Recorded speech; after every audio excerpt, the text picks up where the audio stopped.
Hi, I'm Dr. Ken Owen at Pierce College. We're here for Music Off the Record, talking about some of the music that will be performed on the Northwest Sinfonietta concert.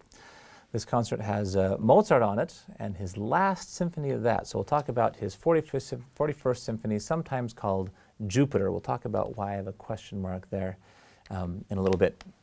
So first of all, symphonies. What to expect if you're going to go to a concert and hear a symphony from Mozart's time period. We're talking 18th century, late 18th century symphonies. You're going to have 4 movements. We're going to expect that to be fast, fast-ish. Some of them are kind of medium to fast. It'll have a second movement that's slow, a third movement that's always a minuet. A minuet is a royal dance. So it's going to have a medium tempo to go with the dance and a certain beat and all these things that will fit with that dance. Always very light and delicate to fit. You know, we're talking the powdered wig, pinkies up sort of set. And then the last movement is always a faster movement. Now, each of these movements that you would expect to hear in a symphony also has a certain structure or how the piece is built. The first one is going to be in sonata form, and they loved this form. It's more complicated than we want to get into detail with for this little video, but just know that it has 3 big parts. An exposition, where we're going to hear 2 or 3 main themes that are introduced, and we kind of hear those.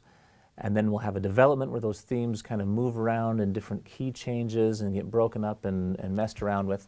And then a recapitulation, which basically just means the exposition stuff comes back. We hear all those themes again, but even more solid, kind of finish things off.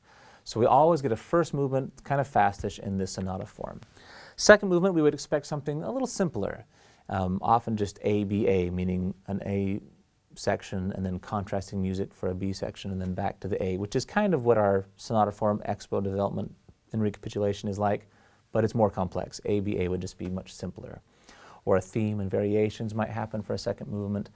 But in general, this was where opera was often imitated. Opera was very popular and, you know, the favorite opera arias of the day by composers like Mozart were often mimicked. In the second movement, it would be an instrument, of course, but an instrument that had a line that was very lyrical, like an opera aria. In the third movement, we already mentioned the minuet was this royal dance. It had a certain structure, too. It was actually a combination from previous decades of 2 dances, a minuet and a trio that kind of got smashed together. So the minuet had its own little A-B-A, like we talked about before, and there'd be a trio, and it would have a separate A-B-A, except for those letters are already taken, so we'll say C-D-C, and then the minuet would come back. Now there's going to be some repeats of those A's and B's that we're not going to worry about right now, but just know that there's those kind of sections. And the last movement would be again in sonata form or in a rondo. A rondo is a simple form that just means we have an A section, something different, the A comes back, something different, the A comes back. So, so those are some structures. And the question is, who cares? Why am I telling you about all these things that would be expected? Well, Mozart is writing, realize, for a specific audience. This would be the upper class and upper middle class of his day, and music was certainly a part of their education. It wasn't like today's public schools that have to argue and fight to keep music and try to convince people why it's worthwhile. It was not a question. Music was a part of anybody's education who had a decent education. So they were playing the music of these composers, and they knew these kind of structures, and they had these expectations, which helped guide their listening and made the experience a little bit easier, that they knew these forms. Well, what about for us? A lot of people today don't have that detailed of music education or experience in their youth. And for a lot of people, the music just seems long. I mean, I teach at a community college, a music appreciation course, where I get a lot of these young college students coming in who've never listened to any of this type of music, and realize that your average 21st century popular song is about 2 or 3 minutes long. And so you throw a symphony at them, and they just kind of get overwhelmed at the length. It just kind of seems to go on and on for them, and they get lost in it. So the real key is listening for these things that come back, these structures that we talked about, to know when there's music that repeats, comes back, and to be listening for that, to have something to grab onto, to realize and structure things in your mind. So that's kind of the point. And how they're written, what to expect. So that question is, why write one? Why was Mozart writing symphonies, or anybody else for that matter? Well, again, just to look at the history, the 1600s and early 1700s, which would be called the Baroque, the kind of style period before Mozart's, called the classical, Vocal music was a bigger deal than instrumental music. We had instruments, we had orchestras, but they really served mostly to accompany the singing. We had opera. This opera was born way back in 1600 and had been going for a long time, and orchestras were down there in the pit. We also had church music. Composers like Bach wrote a lot of church music. Handel wrote a lot of opera, oratorio. The instrumental music that did exist in this time period right before Mozart was mostly dance music, written for the royalty, and even when they wanted something to just listen to, usually it was playing these dance forms that they would recognize. So these get called dance suites, collections of little dances. And the concerto came about. The concerto, as you probably know, is the idea of a soloist up in front and playing, contrasting with the orchestra, and they liked that contrast back and forth. But by the time we get to the later 1700s, this upper middle class, they wanted some instrumental music too, because realized that if you had enough money, you could go to the opera. Those were public, and certainly public went to church and heard the church music. But anything that was played in these royal courts was private. This was not for public consumption. You can buy a ticket if you wanted to, and so just an orchestra playing music for your enjoyment, you couldn't go to that if you wanted to. And so the upper middle class who doesn't, and even the lower upper class, people who have money but not enough to hire their own personal orchestra to play for their enjoyment, they start wanting to hear it too. And so there's a demand for public concerts, just like there's operas, public concerts. And so this is when we start to have orchestras independent of an opera or things like that organized, and they start putting on public concerts. And of course they play concertos. Those have been around for a while. But we want some kind of musical genre or form that's a big thing for the orchestra as a whole. And this is how the symphony is born. The symphony comes up for this. So the people who are paying for these symphonies are often the organizers of these public concerts. Now these can be local civic leaders, and you've got your town orchestra run by the town council, and they're going to come up with some money and hire Mozart to write a symphony. Or it might be a musical society. Mozart certainly wrote, for example, the symphony that's called the Paris Symphony. There was a Parisian musical society that hired him to write a concert, a symphony for a concert, which is why it's called the Paris Symphony. Royalty often was still connected to these. They would, sponsor a public concert and pay for it and want music of a certain type. So we got all of those. So the question is, who commissioned Jupiter? We don't know. As far as we can tell, nobody did. Mozart had realized in the past that these people that were organizing the concerts, they were the ones making all the money. He would get a little paycheck for his symphony, and they'd go charge tickets for as many concerts as they could put on and reuse that music and make a lot more money. And so he had put on his own concerts in the past. It had a long-running subscription, all these sort of things. Well, towards the end of his life here, he's financially struggling. He's needing help. And so he figures, well, in the past I've been able to put on concerts and provide some income. So that's the big plan. He's going to put on a big concert in Vienna, do a tour to London, and he starts writing music. So we assume these last symphonies, including the 41st, were written ahead of time. In other words, he has not received a commission. Nobody's saying, I'm going to pay you to write a symphony and write it like this. So there's always that demands, expectations. Sometimes when a work is commissioned, there's requests made. We want it to be this sort of mood or this sort of piece. He wouldn't have had that. At the same time, of course, he'd be trying to please an audience because he wants to make some money, so there would be audience expectations. So let's talk specifically about his 41st. It has what we expect, the 4 movements, those speeds. Molto allegro means very fast. Andante means is a slower tempo. The minuetto, of course, is a minuet. And then fast tempo marking for the last one as well. And likewise, our forms that we expect, although he plays with us a little bit. And this is the other thing that Mozart can do that we really get more out of if we enjoy those expectations that his audience would have for the different structures. He uses a sonata form in the first movement, but we'll talk about how he messes with that in a bit. The second movement is kind of an ABA, but it's way more complex than most second movements. The A has a lot of different themes, kind of like the exposition of a sonata form, and the B is kind of changing keys and a little bit development-like. I've heard it called modified song form and other things like this. Whatever it is, it's going to have that modified word in there because it doesn't quite fit anything cleanly. He does play a little bit with expectations in that way. The minuet is a little bit more to be expected. And then for the last movement, he does sonata form, but he combines it with a fugue. And now, if you don't know what a fugue was something that was done more again in that previous style period, back in the Baroque. Composers like Bach. Bach was our master of the fugue. So a fugue had counterpoint, or think of it as like a round, where we'd have lots of the same theme but going on in different lines at different times, all going at once. So the Jupiter Symphony, why is it called Jupiter? Well, the truth is Mozart did not name it Jupiter. So we can get rid of that thing if we want to think of what Mozart was thinking. It was common in the Romantic period, which is the kind of time period that followed Mozart's. So we had the Baroque, Mozart is in the classical, we had the Romantic period. In the Romantic period, a lot of music publishers and promoters of concerts started giving names to pieces that didn't have anything that they thought would pull an audience in. So they'd give them names to try to help promote things. For example, Beethoven's Moonlight Sonata, he did not call it that. That was named by a publisher. Likewise, Jupiter was never called Jupiter in Mozart's day. It was somebody else long after he was dead that called it that.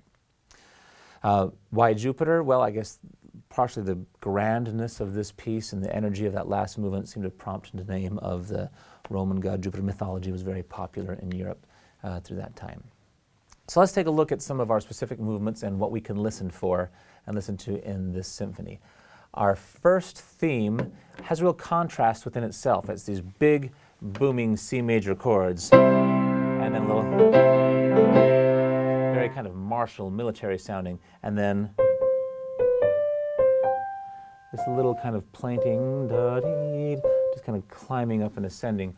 That's very contrasting, just right back to back with each other, back and forth.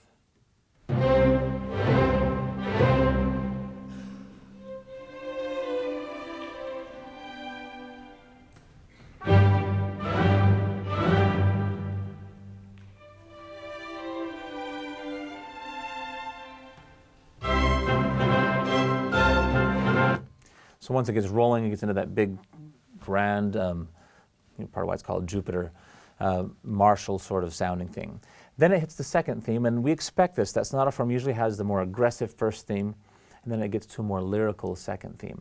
Now, on my slide here, it says into a chromatic ascending line. Chromatic just means half steps. So in other words, our normal scale would be, but a chromatic scale has all these half steps. And so we get this second theme that has this little half step movement that goes up in the line. Very delicate, very aristocratic, all those sort of things. Let me see if I can find that for us. All right. Here's the end of that first theme, and then that little chromatic ascent. Much more delicate.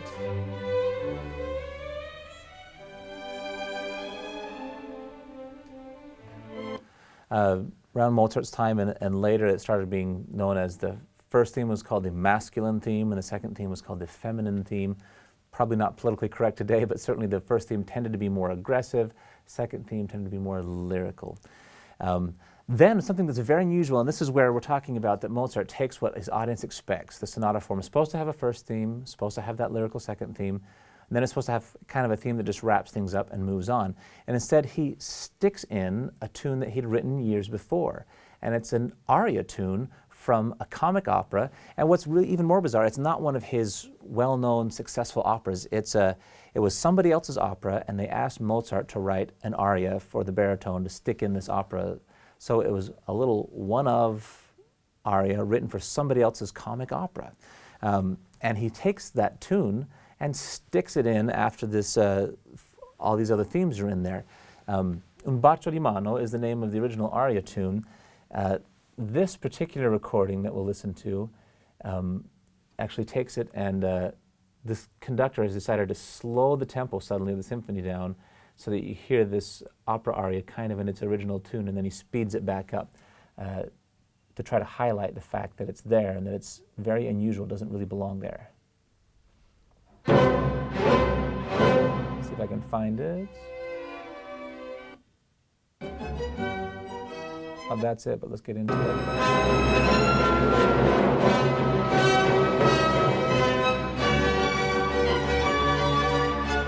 So this is the wrapping up music that would usually be the end of the exposition.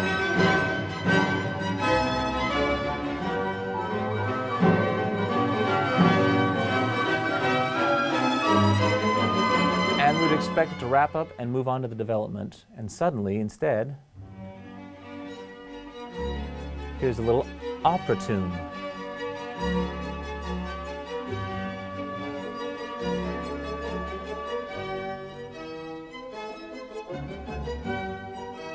And then you hear this particular conductor speed it back up the tempo.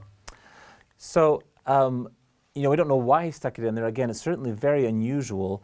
There's a great article, and I have a link on the PowerPoint. I don't know if you'll be able to click on that or not, but it's in a blog article in The Guardian about the 41st Symphony that talks about some guesses as to why he was doing it, maybe a little bit of an inside joke as to do with the meaning of the original words and the kind of setting of this light comic opera tune in this complex symphony, and the way that Mozart is juxtaposing things. More complicated than we would want to get into, but there's certainly some things out there if you want to look it up.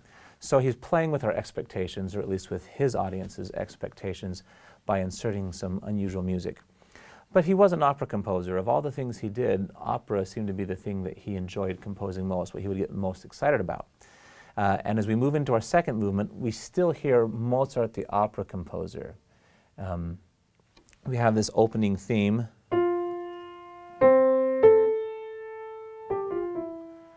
Very plaintive, could be, the tenor yearning for the soprano. That's what tenors do in these love duets, right? They yearn for the sopranos. This big reaching interval up and then leaning down. And then you'll hear flutes, higher instruments kind of answer back, and we'll get this real dialogue back and forth. Again, think tenor-soprano love duet from an opera.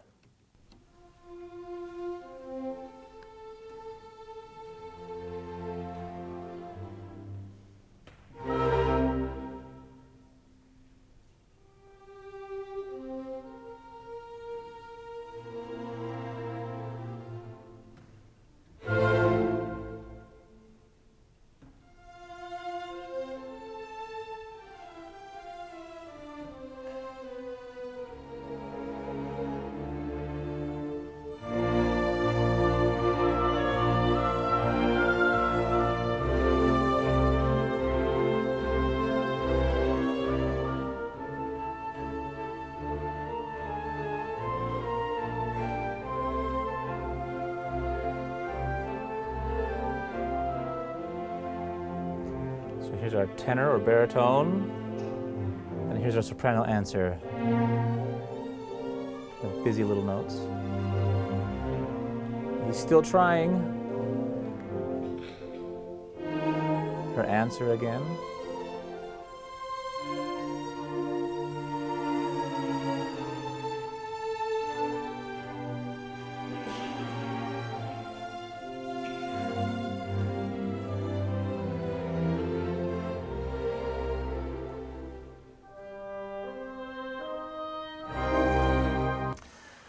And so, you hear that kind of, not just the low-high dialogue, that's certainly there, but really very dramatic, quite sensitive and dramatic in the way that he would write opera. So you really hear his opera brain in there. The third movement, we expect this royal minuet, and it does. What's interesting is that, remember that theme that went, that little ascending chromatic line that did those half steps, that was the second theme of our first movement? This minuet starts with kind of the upside down version of that. Kind of stepping down those little half steps. Long note again, followed by the half steps, this time going down. Right? Starts on the same note. The first movement had a... So he's just kind of taking that idea and turning it to kind of connect things together and employ these similar motives. As far as a whole, it's very aristocratic in mood. The minuet is equal parts delicate and grand. So again, you're thinking the powerful men of the royal class that had their all their political power, but they were wearing powdered white wigs and tights and frilly cravats. It very much fits that. And then the trio starts, and it's a lot lighter. You hear less of the orchestra playing, and that's typical. But then we get a little bit of an unexpected interruption with some stormy music.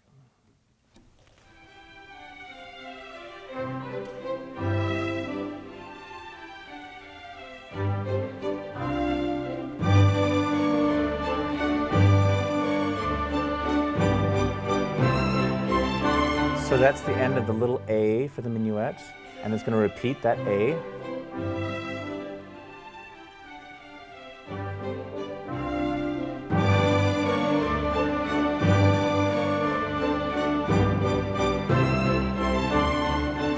Here's the B.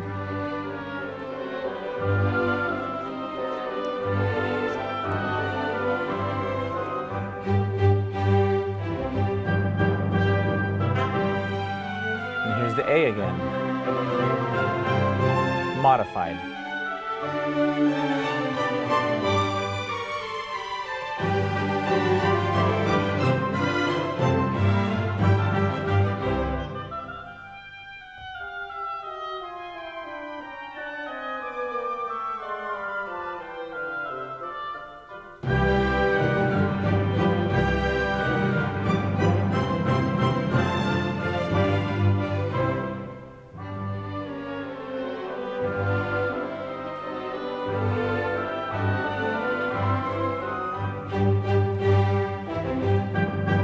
B and A modified being repeated again.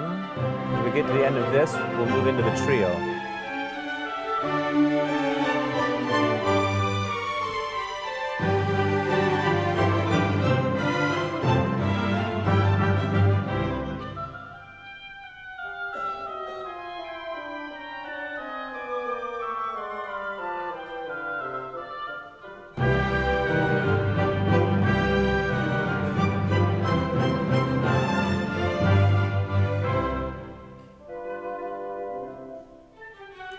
So you hear the lighter, fewer instruments, more delicate. This is kind of the trio. Repeat of its first little piece, or C.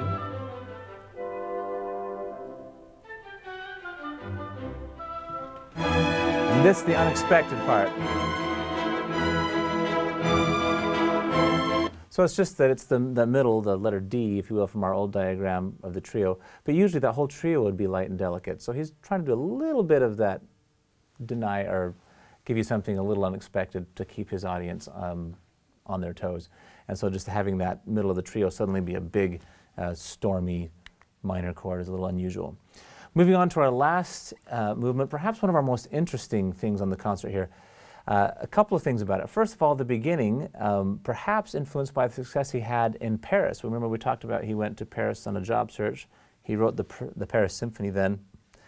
This is the beginning of the last movement of the Paris Symphony.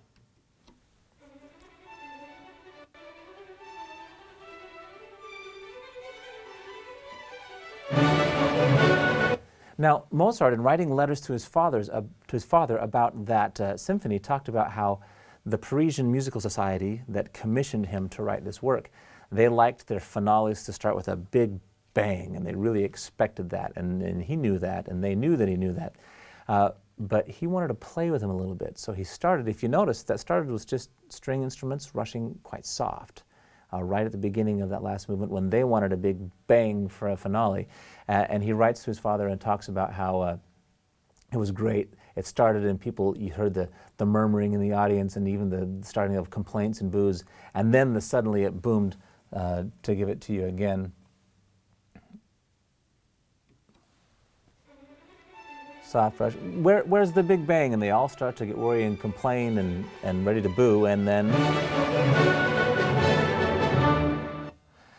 it goes big. And then there were cheers, and they loved it. It was even better because of their delayed gratification. And he seemed to have liked the effect because many of his late symphonies employ the same thing. 39, 40, and 41 all do the same thing to some degree, and that they start with the last movement, the big finale, with a soft, not much of the orchestra playing, and then a big bang. And the 41st Symphony does the same thing. Soft, just strings.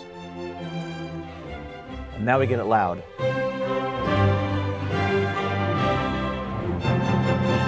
So that seems to have been something that he really got a kick out of, and he used on almost all of his symphonies after the Paris one. If you go back and listen to some of the earlier ones, 25, 30, some of the other ones like that, the last movement does start with a big bang. But after that Paris one, he seems to like to delay those expectations and give us that kind of denied gratification, and then we finally get it. But the other thing that's quite unusual about this last movement is the fact that it's not just sonata form, that he combines it with a fugue. And now remember, a fugue would have been considered very old-fashioned and complex. You think Bach when you think fugues. And what's interesting is both Mozart and Beethoven started writing fugues at the end of their lives, into their careers. I don't know if it was for the sake of a compositional challenge, that in this last symphony Mozart writes a fugue, Beethoven in his last piano sonata writes a fugue, some of his later orchestra music also writing big fugues. So I don't know if it's for a compositional challenge because they're difficult, or maybe it wasn't difficult for them because they were geniuses, but just tapping into that musical heritage. They certainly knew the music of Bach and things like that. So as far as what does a fugue sound like, it's this, again, idea of a round or different things echoing. So let's see if we can hear the fugueness of this movement. So there's our little theme.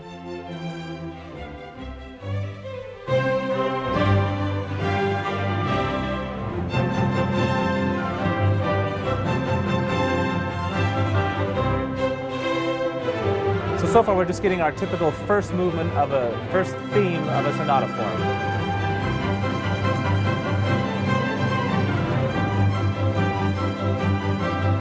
Here we'd expect that lyrical second theme. That's the same theme. Oh, now somebody else has got it. Now down low. You hear it? It kind of keeps going in different places, higher and lower. So he's kind of combining. He still has, here's our first theme, that masculine theme, aggressive theme of the sonata form. But then instead of a second theme, he starts playing the first theme again, but then he has it echoed in a higher instrument and then echoed in the lower instruments, and doing this fugue on that first theme instead. Now this is certainly unusual, but he wasn't the first to do it. It wasn't unprecedented. He was familiar with the music of Haydn. When we say Haydn, we tend to think of Franz Joseph Haydn, but his brother Michael Haydn was also a successful composer in his day. And there is a letter that we still have of Mozart asking his father for his father to send him some copies of some of the latest symphonies by Haydn, including one that we know has these fugues combined with sonata form at the end of these Michael Haydn symphonies. So he seemed to have seen the idea in some of the Haydn brothers' symphonies, but of course Mozart takes everything to a whole new level and makes it his own, and he certainly does that with this piece. He takes that fugue sonata and combines them. I've heard some scholars talk about how he's taking compositionally this concept of an old thing like the fugue, and fusing it with something new, this idea of the sonata form in the symphony, somewhat of a palimpsest, which we'll actually see later in the season in another concert. But really exciting music, wonderful opportunity. Hope you enjoy it. If you have any questions, my email is there. Feel free to shoot me an email. I'll see if I can come up with an answer for you.